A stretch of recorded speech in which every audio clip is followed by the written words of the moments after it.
All right. Well, thank you so much, everyone, for coming. Hello and welcome to today's live discussion, Strategies Working Now in Business Development.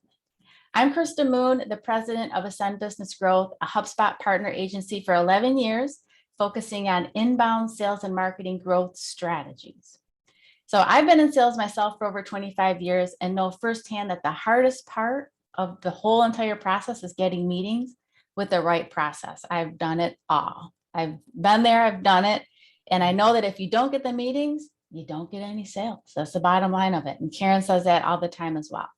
And I'm very excited to welcome Caryn Kopp with us today, the chief door opener at Kopp Consulting.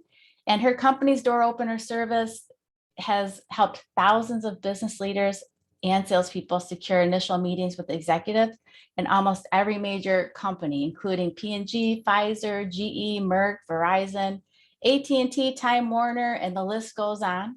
And she's here to share with us today what she sees working in getting the door open with prospects. We will be recording this meeting and sending the on-demand version out to you next week. And with that, let's jump into our first question with Caryn. So again, welcome, Caryn. Thank you for coming here today. And Thank you. Thank you for having me. Yes, of course. And the first topic for our discussion revolves around the fact that the world of business development has changed dramatically over the past 2 years, and our lives have changed dramatically over the past 2 years. Now, since you run a team of business developers who do business development for other companies every single day, what are you finding that your door openers are what are your door openers finding is working now for them to get meetings for their customers? That's a really important question, and I'm glad we're kicking the whole conversation off there. One of the things that we find is working most in terms of not just getting the doors open, but sales in general, which most people are not doing. And if you take nothing else away from this conversation today, it's this point. What's working is conversation. That is what's working. And that is what most people are not doing. Most people are still writing emails. And I'm not saying emails are not important. They're important. They're a necessary part of getting in the door. They're a necessary part of getting the sale. But to get that door open, if you're not adding conversation into the mix, you're missing out on meetings that your competitors are likely getting from you. So conversation, we track everything in our company. Our Salesforce iteration is built out for door opening efficiency. And we're tracking across industries, across programs, what's working. And although we're using phone, one-to-one email, one-to-one LinkedIn with quality and effectiveness, when we look at what is driving the majority of the meetings, they're coming as a result of a live conversation, more so than as a result of the email. So the other thing, and this is true even before the pandemic, but it's more true even now, is that when I ask leaders, I say to them, if somebody who didn't know you wanted to get a meeting with you, what would it take? Like, why don't you guys put in the chat, what would it take to get a meeting with somebody who didn't know you? Like if somebody who didn't know you wanted a meeting with you and your calendar was completely full and you already have a vendor for whatever it is they're selling, what would it take for that person to get a meeting with you? Let's see what it says. Can you read them, Krista? Yeah, well, I put relevant and timely. So you know, you could tell me the best message in the world, but if I'm too busy and it's not a high priority for me, I won't do it. So if you hit me with something that I'm hot about right now, then I'll be more likely to listen to your. So I hear you saying continuity, because you may be the right person for that seller, but you may not be ready. You need right plus ready, right, in order to get that meeting booked. So just because that person isn't ready right now, that's okay. That person is a very important part of your sales pipeline. And you need to be able to keep the continuity with that person, unless there's some new information that leads you to believe they're no longer the right kind of prospect. Otherwise, you keep going. Many sellers don't. They'll give up after 2 or 3 attempts That's just the beginning in our world. It's just the beginning. What else did people say? They said it would, I'll just read a few off and go in order here. It would take me to trust the other person on the line. I would say an introduction or a common connection. Another person said a mutual connection or recommendation. Something I didn't know existed that would save me time.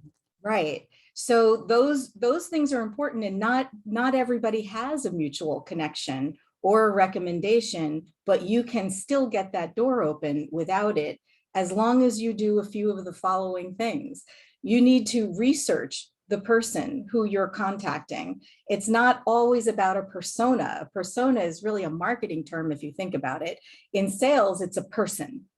And the person needs to be researched. Like, what is it about what's going on in that person's world that would make that person feel that a meeting with you at this time is something he or she wouldn't put off?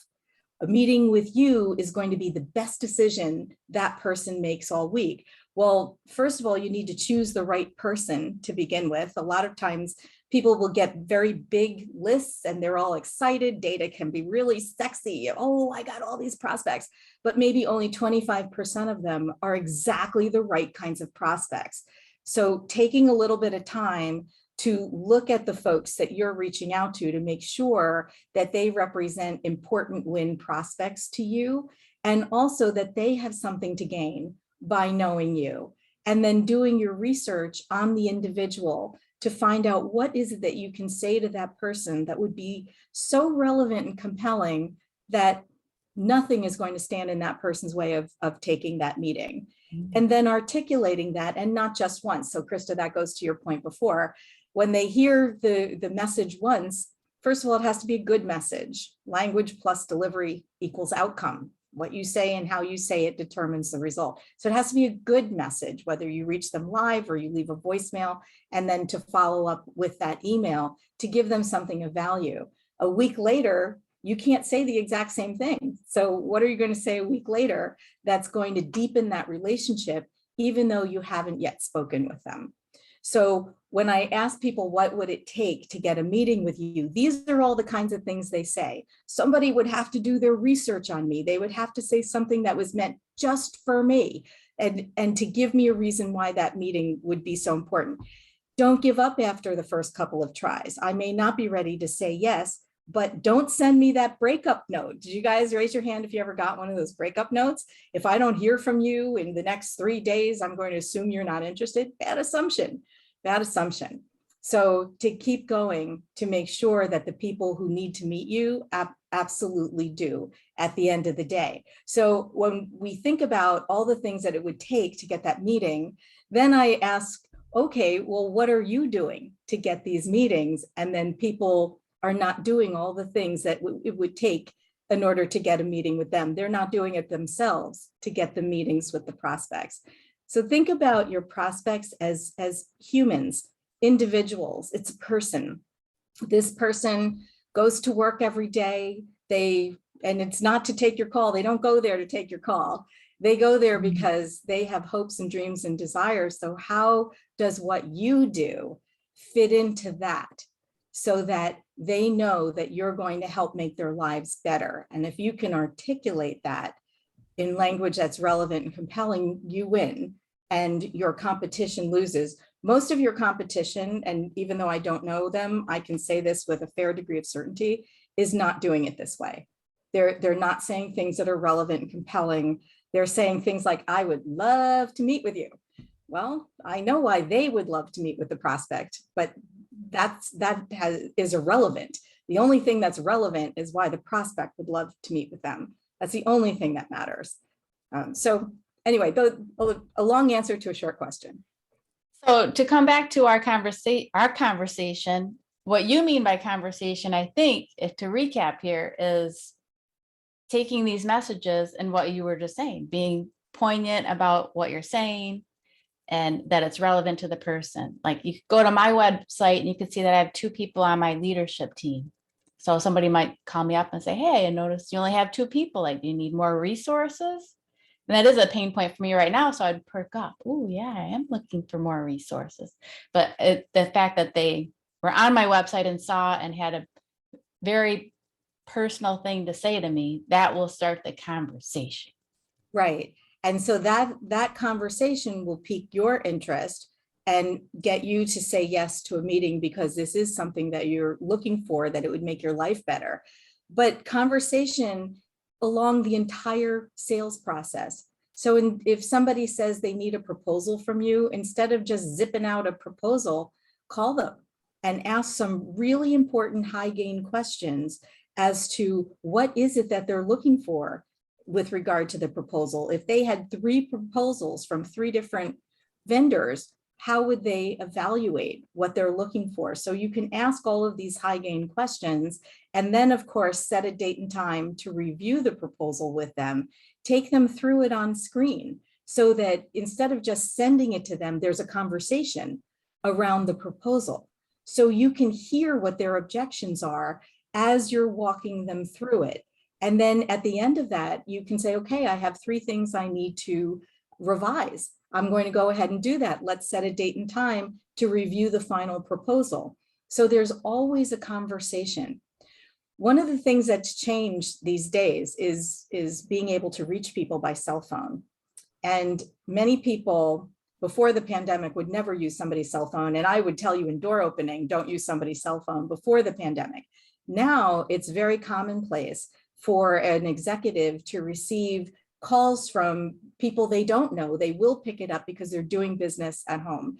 I don't recommend it as a first outreach. I definitely would recommend reaching somebody in the office and sending an email. But if after a couple of attempts that is not working, there's no reason why you can't contact them on their cell phone, and you can actually tell them in the email or in a voicemail that you're going to try to reach them that way, just in case that's an easier way to go.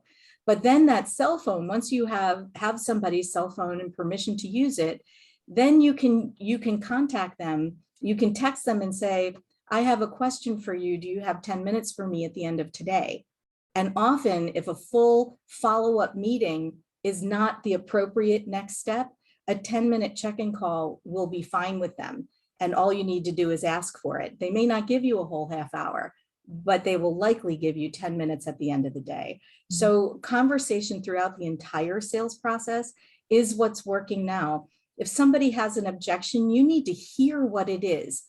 Zipping off a checking in email is not going to tell you enough information so that you can say something that's so meaningful and help somebody understand why you are the best solution. Conversation. Mm-hmm. And the conversation starts from personalizing your message.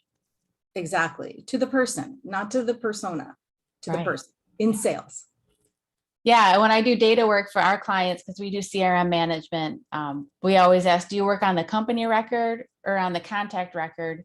And all the salespeople should be working on the contact record because you're talking to people. But I do have a question for you, Caryn, because yes, we do sequences, 5 emails with a breakup and these kind of things. How do you ever stop contacting a prospect? Or do you always, like, every month, every 2 months, like after you hit them hard for maybe the first month, do you keep doing it? Or how do you guys work with the ongoing to hit that right timing? Yeah, so there's like 3 questions in what you said. And so I'll break some of them down. Like hitting them hard, there are 3 P's of prospect follow-up: persistence, with patience, without being a pest. So there's those 3 P's, and the cadence with which you reach out to prospects in the beginning can be more than later on, that's for sure. It will vary by the level of prospect. That's an important part to note as well. But there was one client whose salesperson was contacting, he wasn't making any progress. And we looked at his contact records and he was calling somebody 20 times in 1 week. Well, you think common sense would take over that probably is not the best way to reach out to a human, but nobody had told him otherwise and nobody was watching. So that is not a good example of the 3 P's of prospect follow-up. But our recommendation and our best practice when it comes to sales, and I'm not talking about email marketing, that's a whole different ballgame.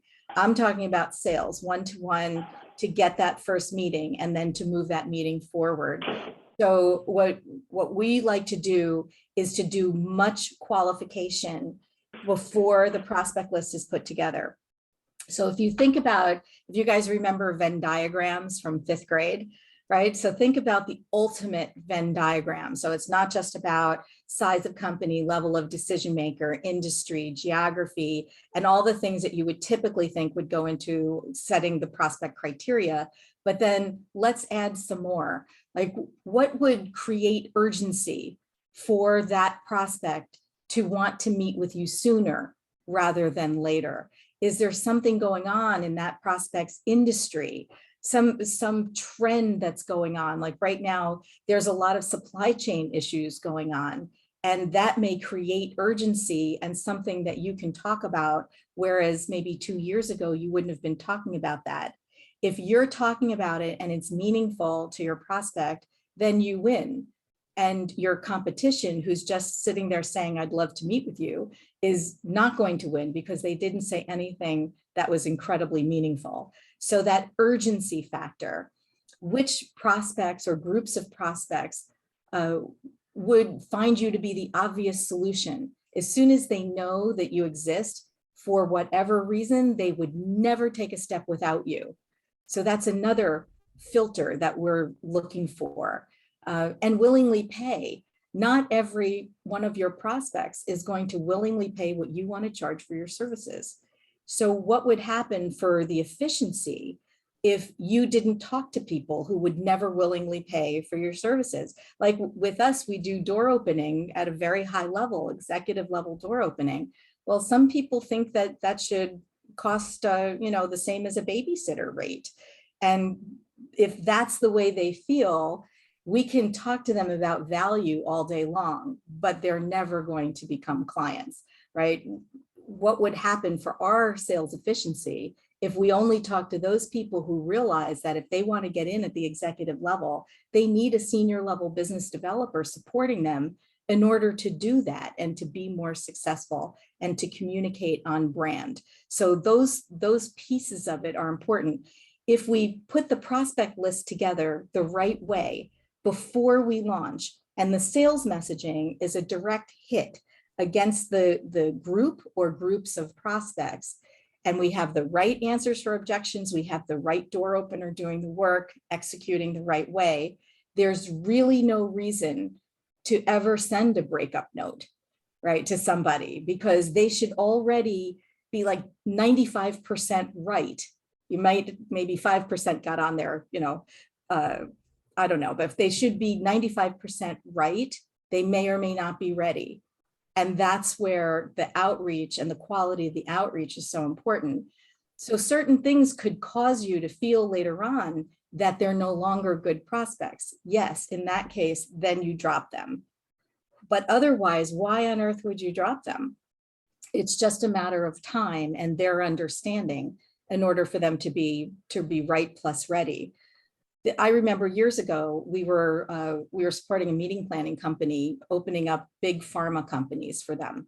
And there was one pharmaceutical company that my client really wanted. And the person in no way, shape, or form was going to let another vendor in. Well, at one point that person left. The new person came in and looked at all the vendors and started making different choices. That was the right timing. Sometimes you just have to be patient and keep at it, because things change on their side. Even the same person may face a different set of circumstances that now makes you right. And now they're right and they're ready and it's time for the meeting. So no, I would not send the breakup note. I would just be super careful about who's on the prospect list and make sure there's absolutely positively no waste. That is very awesome. Thank you for sharing that detail. And we have a few more questions on the list, so we better move forward to some of the other questions. And if anybody has questions, write them down and we'll get to them as we go along. So the second topic for discussion, I'm curious to learn more about this a little bit, is, people are working remotely now more than ever. The pandemic pushed everyone at home, and a lot of people are still at home, and there's all this hybrid things going on. How does that impact your door openers? Are you doing anything differently as people are more remote? Yeah, so in the beginning, when everybody was working from home and people were saying all over LinkedIn, I can't get appointments, I need my conferences, I need my trade shows, I need my in-person networking, we're not getting meetings. Our team was getting more meetings than ever. It became easier to reach people. It's never easy, let's just put that out there, but it became easier to be able to reach people because they were available on their cell phones, because they weren't in all the big company meetings, or at least not as many at that point. Now, 2 years later, yes, there are a lot of the Zoom meetings, but they are available by cell phone. Their cell phone is right next to them also. So if you can't reach them live with voice, you can text them and they can text you back, even though they're already on another call. The other thing is, for people who are, and there are still some of them who are waiting for the in-person meetings to come back, and they may in certain industries, usually not the first meeting now, but the second meeting, people may let you in their offices. I say embrace the virtual meeting. I mean, you can get to know somebody in a much more personal way when you're on Zoom and they're sitting in their home office than you can if you're in an office and there's a desk between you. All sorts of things happen. I remember I was on a call, it was like 5 people from one of our prospects organizations, and my dog was behind me and he started throwing up. Oh, no. And I was just like, okay, this is a human, like everybody's human. And I'm like, guys, I need you to wait 1 second because my dog is behind me, he's getting sick on the carpet. And so I turned around to deal with the dog. And then when I turned back, everybody was holding up their own dogs. And then had this 5-minute discussion about dogs and got to know each other in a way that never would have happened if we were sitting in an office. And things happen, like people are now coming back from lunch. They're not necessarily getting redressed from the waist up.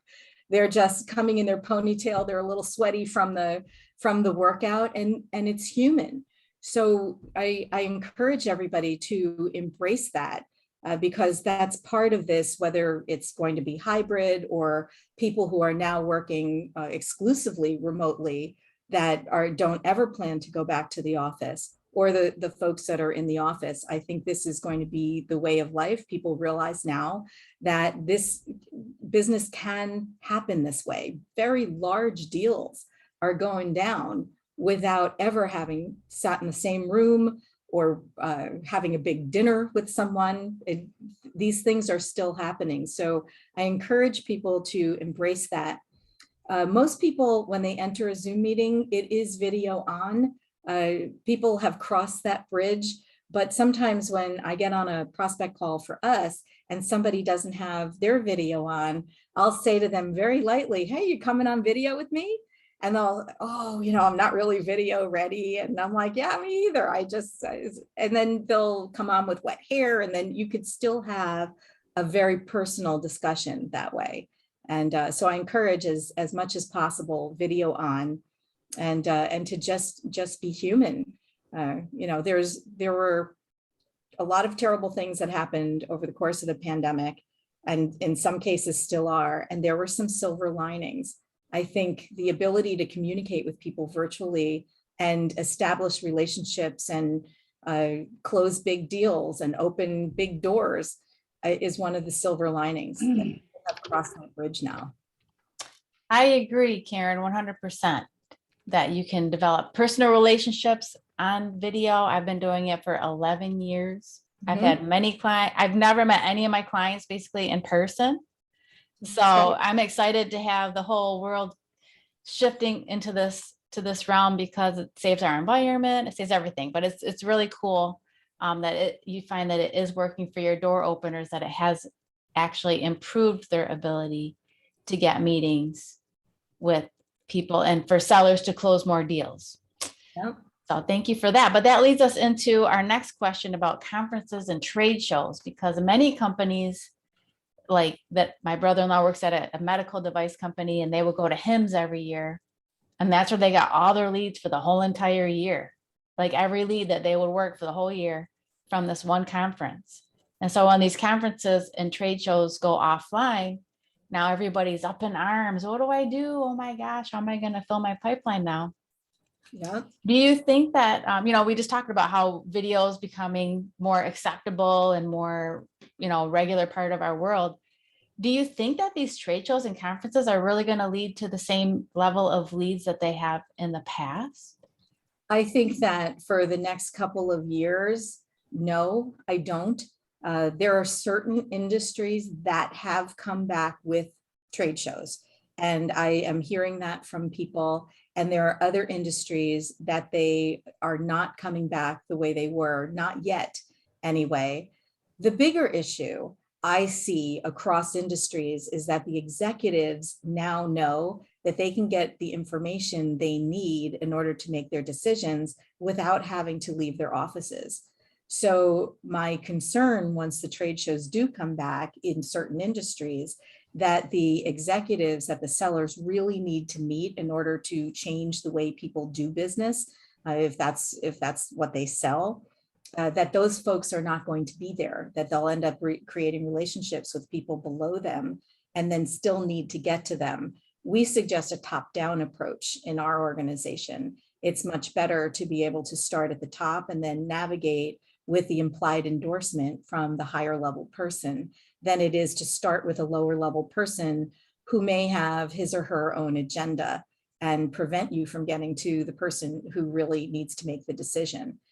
So I foresee that that is going to be a situation that we all have to deal with, which is why it's so important to become comfortable reaching out to somebody directly. You can ask for an introduction from somebody you know for sure, but the people you know don't always know the people who you really need to know.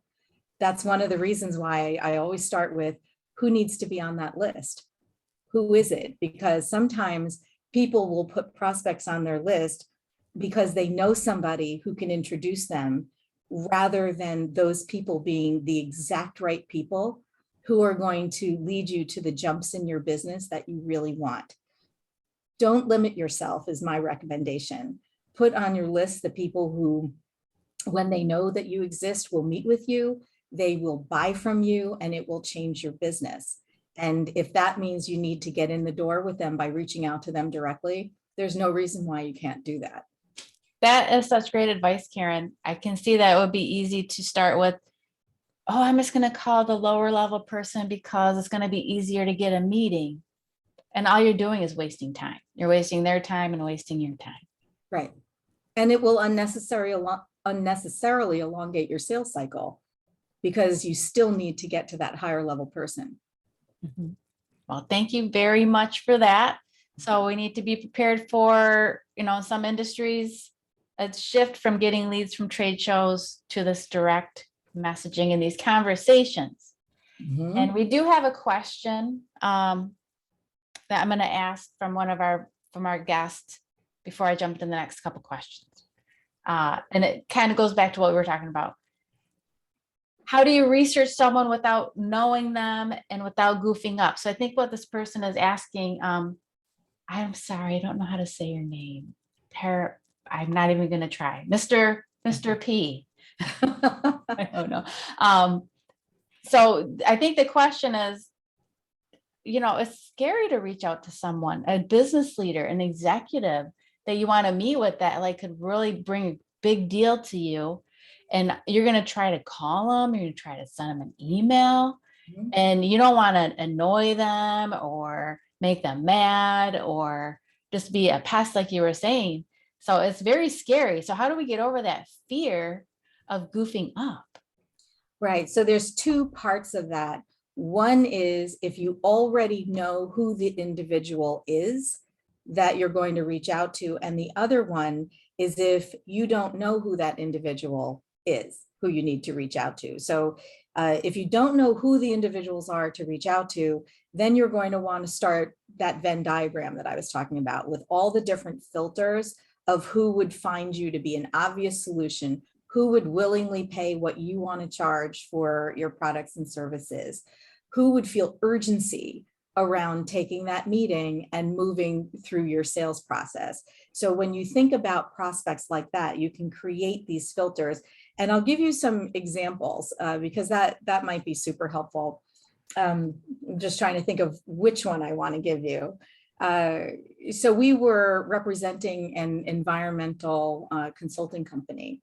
And when we talked about where should we fish, because it was in New Jersey. New Jersey is a big place, lots of companies who need an environmental consulting firm like this. So where do we fish that we can find companies that would feel more urgency around taking a meeting? And the messaging strategist on the program said, well, is there any list anywhere of companies that have already been cited for an environmental issue? And it was something that our client hadn't even thought about, but they said, yes, in fact, there is. And there's a law that says once they're on that list, and a lot of companies don't know they're on that list, once they're on that list, they have a certain amount of time to hire an environmental consulting firm. And you'd think that this was like very low-lying fruit, but they just didn't think about it like this. Like our client never thought about it like this.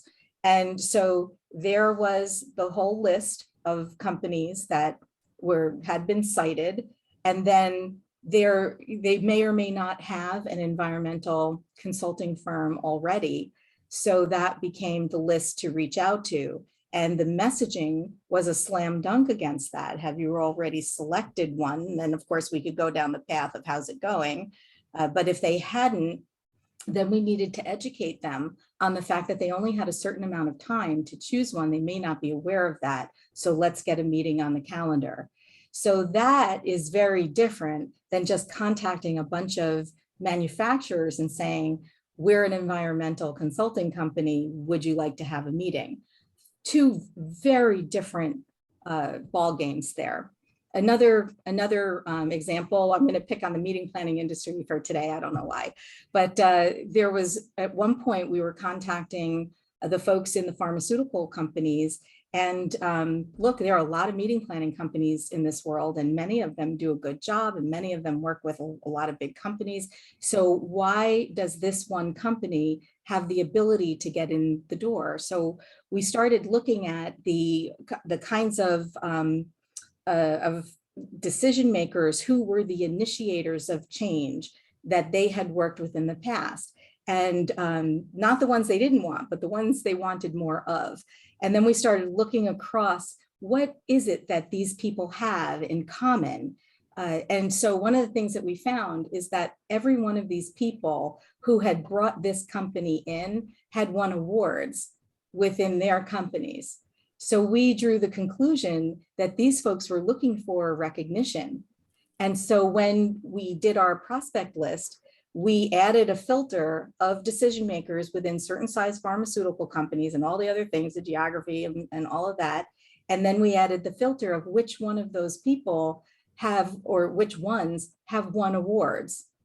And so that became the prospect list. And then the messaging was a slam dunk against that these were meetings that contributed to these people winning these kinds of awards.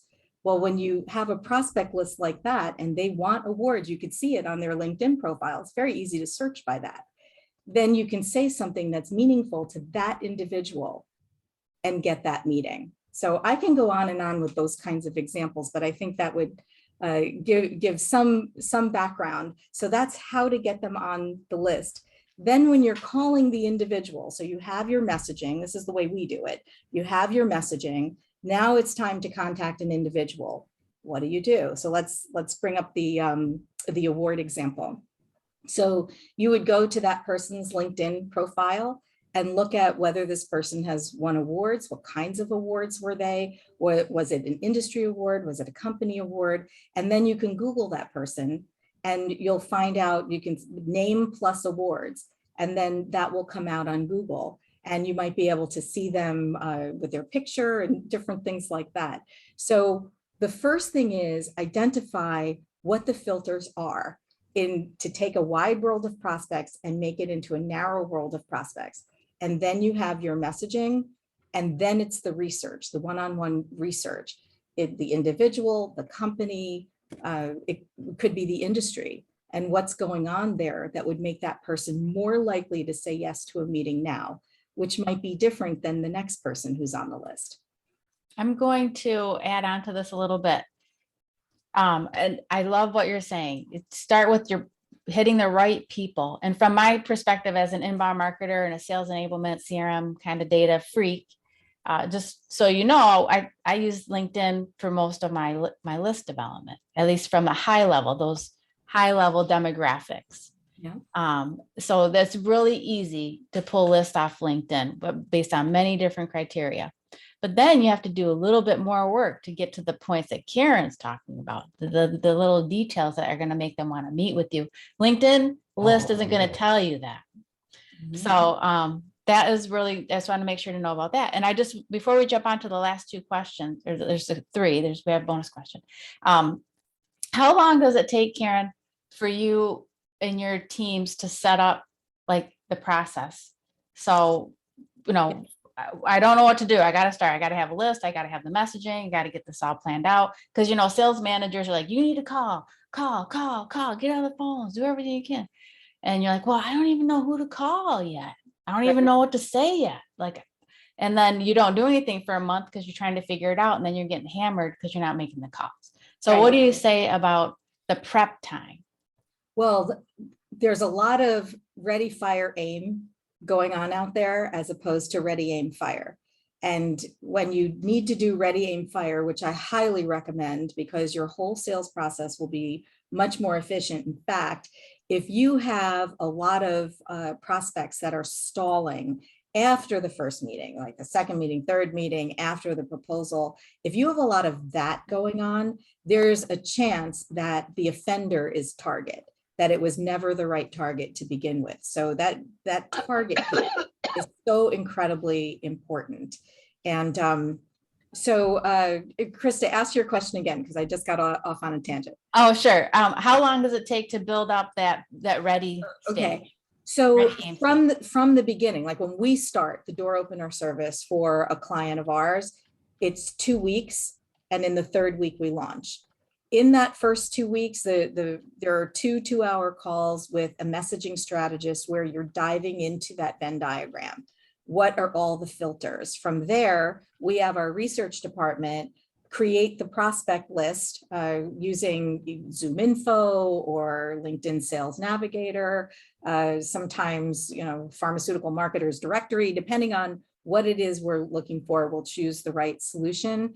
And then we verify the contact information, phone and email. Since the pandemic, sometimes people will be on hiatus, so their LinkedIn is not updated, right? Sometimes their phone numbers are no longer working, and that can really slow a door opener down. So you want to have all of that research information verified so that when you sit down to do your outreach, you're not breaking your flow and then looking for email addresses and all of that. You want to be able to be efficient. Also, in that first 2 weeks, we're developing the door opening sales message. So this is not your value proposition. Value prop is actually a marketing term. I'm talking about sales messaging. So that's developed at that point too, like, 3 to 4 voicemail, email vignettes, a series of talking points, written in door opener language for what we would call as time goes on messaging. So these are different stories and different points that are relevant to the group of prospects selected, so that on the third outreach, 5th, 5th, 20th, that the door opener can choose based on that prospect and where he or she is in the conversation, different points to weave into the messaging. We create all the answers for the objections also before our door opener goes live. And this is what the door opener is going to, I'm not going to say learn, it's basically internalize. And then we do a role play before the door opener goes live so that the messaging strategist can make sure that the door opener walks the talk, because we're not going to practice on our clients' prospects. So that's our process. If you're a seller and you go into an organization, ask, like, what are the filters that people are using for the exact right prospects? Don't assume that because they give you a list of accounts that those are actually the right ones, or that the information is even correct. There's a lot of information that's outdated in CRMs when salespeople come in. If you're a leader and you have salespeople coming into your organization, the kindest thing you can do for yourself, not just for the salesperson, is to make sure that these pieces are in place so that the salesperson can come out of the gate strong and on the right path. And then check 3 months in, 6 months in, are they still on the right track, or have lots of prospects who should never be on the list? Are they now on the list? You want to keep that clean. Sometimes the leader changes direction or revises direction based on learnings. Well, did the prospect list change too? Did the messaging change too? Are you certain that when your sellers are out there in the market, they're now able to communicate what you want them to communicate based on whatever change you made to the strategy? A lot of times that piece of it is forgotten. A lot of times as leaders, we function at 50,000 feet. But some of these things that are going on that are totally correctable are going on at 1,000 feet. And if you change what's happening at 1,000 feet, you don't have 50,000 feet problems, which are usually very expensive. Thank you, Caryn. Thank you very much for sharing that. That's super helpful. And I'm going to combine the next two questions into one because they kind of go together. Well, maybe, I don't know if they go together, but they do in a way. And we have 15 minutes left, so I want to make sure that we get everything in. Okay. So the one is about your sales funnel, because as we're talking, meetings don't happen overnight. You have to have a plan, a conversation, and everything else. And we're in April. And what if our pipeline is not full right now? It's April, and we need to close the deals by the end of the year. So that's the question. What do we do? Like, oh my gosh, we have to get our pipeline full before the end of the year and close those deals. And then do we do an outsourced business development team, or do we hire internally to fill up that funnel? Because if any sales leaders are on the call today, we all get a million emails every day from people. Oh, I can get you leads. I'm going to call on appointments. I'm going to do this. I'm going to get, lead generation. It's all telemarketing, everything. We get a million emails and calls a day about these things. So how do we decide if outsource is right, and how do we choose? So the two questions: pipeline, and how do we build a sustainable system for business development? Right. And so that's about, a half an hour response that I'm going to put into as few words as I possibly can. I had a conversation with a client just the other day who's been doing door opening with us, I don't know, 6 years, 7 years, something like that. And they've grown and grown. They grew from 2.5 million to 11 million in sales, which is just awesome. And they're making big jumps because we're going after big prospects for them. They added a new group of prospects that has a longer sales cycle not that long ago. And as I was talking to the business owner, and I'm saying, okay, that's where you were last year. Where do you want to be this year? And by the way, where do you want to be next year? And so he started talking about what he wanted in terms of the jumps in revenue. And he has our door opener right now on the path of mostly the midsize and some of the whoppers. And as the whoppers are starting to have meetings and they're going to second meetings, third meetings, whatever, they're anticipating, because it's a new market, they're anticipating that it's going to be a 9-month sales cycle.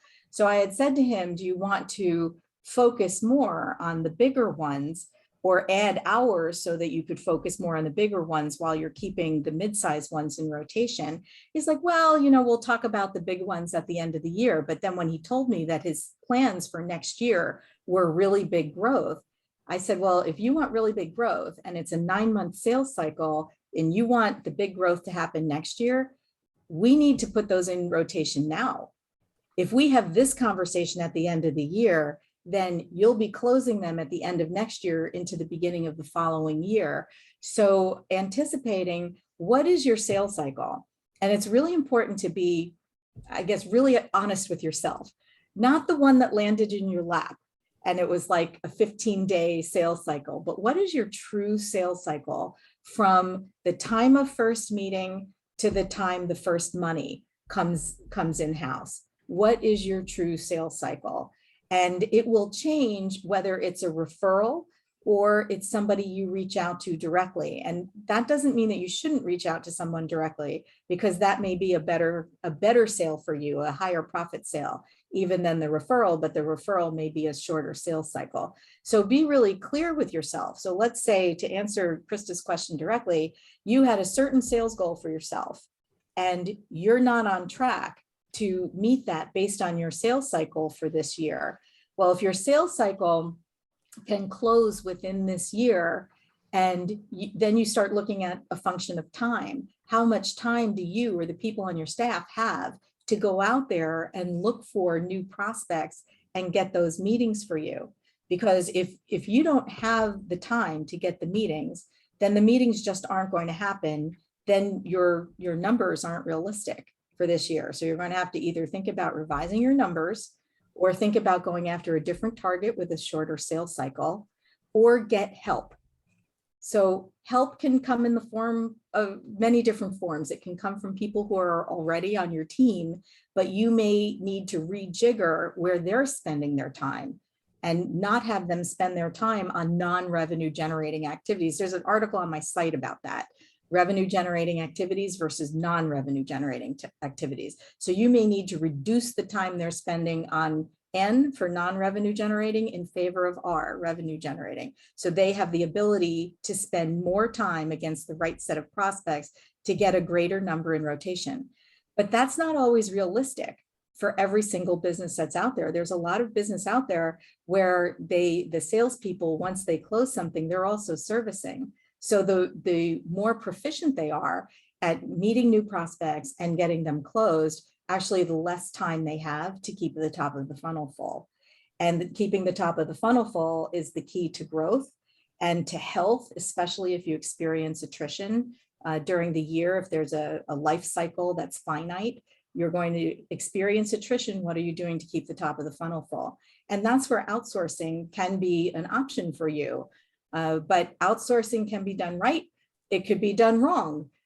So if you are looking for an executive level prospect, you need to choose an outsourced solution that has the ability to speak to executive level prospects. And that's usually a service that hires senior level business developers.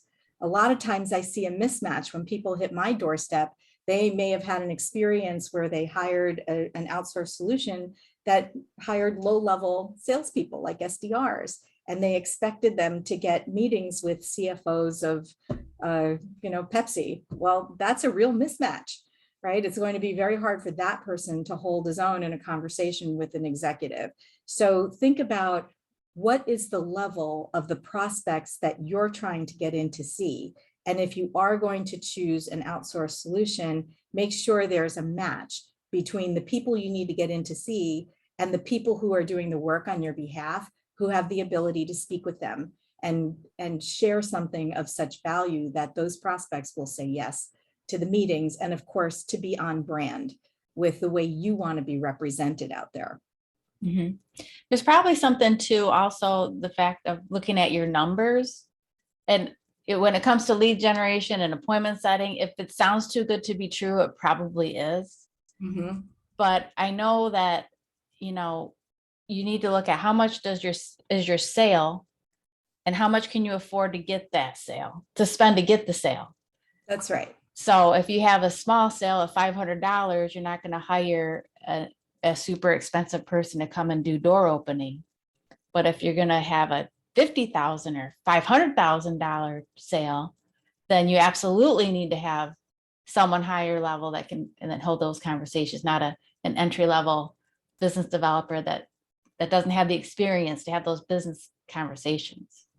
That's right. And remember, it's not going to happen overnight either, because the relationships with prospects are people. And so you need to get on their radar. You need to say something meaningful, phone, email. You need to say it again the next week and maybe 2 weeks later and a couple of weeks after that to develop that relationship.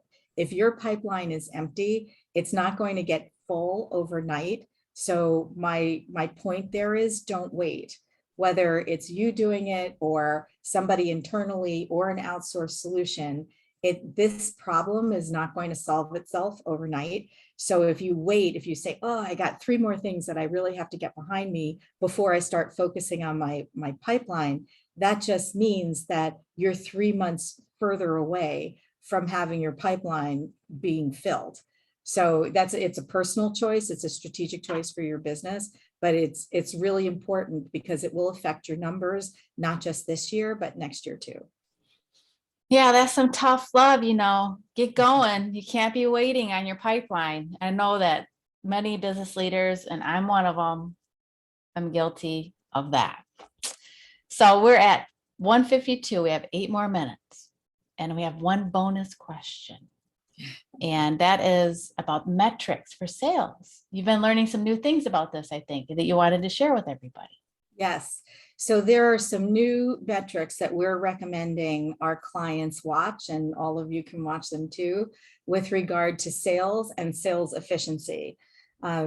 Definitely watch the same old metrics, right? Number of calls, number of emails, all that other good stuff. The number of calls with decision makers, number of calls with assistants, because those 2 things are going to be different. We don't count all of the, the scheduling calls. That doesn't really help your numbers. You really need, it's like, is it Friday at 10 or Thursday at 2? Those don't really help your numbers when it comes to watching those metrics. But the new metrics that I want to share with you, the first one is, what percentage of your first meetings go to second meetings? So I was really surprised to learn there was a prospect of ours before they became a client. They had a small inside sales team, and they had a team of 9 producers who were really very senior level folks. And one of the complaints they had, which brought them to us in the first place, is only 38% of their first meetings went to second meetings. Now that should never be. The 99.9% of first meetings should go to second meetings, like they all should, if they meet three criteria. The first is being the right prospect in the first place. That could be a reason why they don't go to a second meeting, but why would you contact them? So do that research up front and make sure they are the right prospect in the first place. The second reason why a first meeting wouldn't go to a second meeting is because the seller didn't create enough value during the meeting, which largely has to do with the high gain questions that are asked during the meeting, and especially at the beginning of the meeting. And the biggest offender that I find out there for reasons why a first meeting wouldn't go to a second meeting is because the seller didn't ask for the second meeting, which is completely correctable. We have certain clients, like our door opener is on the meeting with our client as a warm handoff when the meeting is virtual, which most of them are these days. And at the end of the meeting, there are many times that our clients, even though we tell them ask for a second meeting, they don't. So the door opener will jump in there and get it and make sure that there is a second meeting. The next metric is the percentage of time spent on non-revenue generating activities versus revenue generating activities. And once there's an article, as I mentioned, on the site, which will give you an exercise you could do on your own to keep track of that and to identify how much N versus how much R you or your sellers have, and then some ideas of what you could do to minimize N and maximize R. But if a big percentage of you or your seller's time is spent on non-revenue generating activities, it's going to affect how much time you have to generate revenue.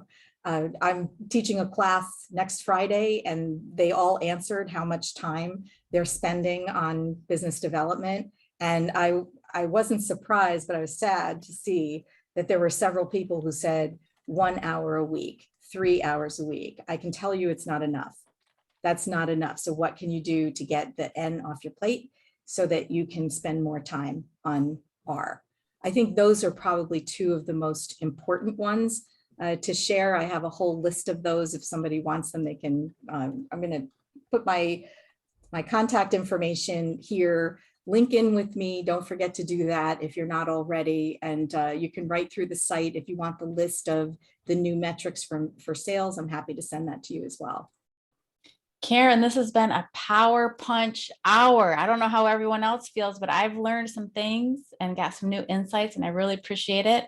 And I will be sending out to everyone via email Caryn's list of high gain questions you get for coming to this webinar that you can ask in your meetings. And then Caryn is also offering 10% off.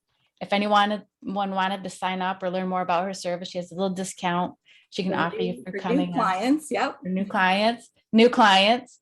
And then I will, Caryn, if you send me that article, I will include it in the follow-up. Just please give me a little bit of time after this to get everything organized, but I'll get that all over to you. Got some comments. This is great. And we have 3 minutes left. So if anyone has any questions, we'll just wait a second. I'm not seeing any. We answered them most as we came in. So yeah, it looks like everyone had a good time. So thank you so much for joining.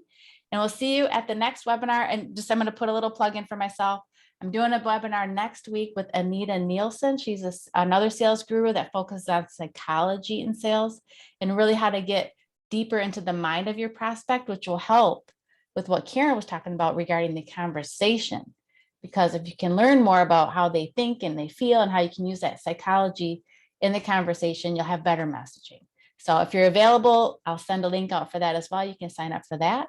And I will look forward to seeing you all on the internet. Bye, everybody. Thank you. Thank you so much for your time and expertise today. Thank you for coming on. We'll see you Yeah. soon. Bye, everyone. Bye. Bye.